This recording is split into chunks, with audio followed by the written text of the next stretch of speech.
Flexibility has always been my weakness. I plan ahead and I expect things to go right, especially big things, like building a family. Mason was planned down to the I must take my temperature every morning and track it on a colorful graph to know exactly when I'm ovulating planned. And it worked. Things were perfect. Full-term pregnancy, quick delivery, healthy baby, exactly as planned. I'll never forget trying to figure out what to say to Spencer as I walked from our bathroom to the nursery where he was giving our 3.5-month-old a bottle before work. It couldn't be right. How could this have happened? What the hell were we going to do? As I flashed the stick with the 2 pink lines in front of him, Spencer smiled lovingly and said, "Things will be fine." I couldn't imagine how. I hadn't planned for this. And I didn't plan on having a complicated pregnancy, but I got that too.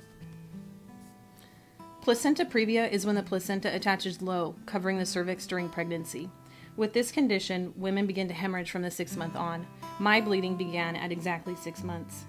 I bounced back and forth between home and hospital as the doctors tried to prevent my blood loss.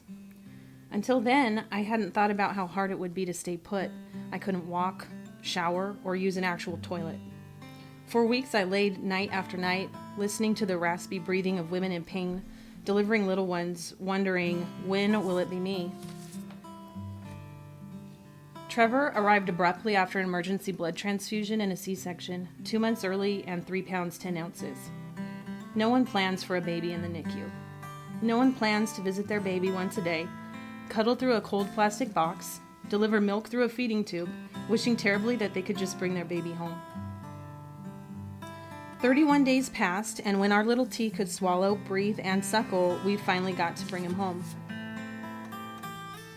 It's funny how things happen.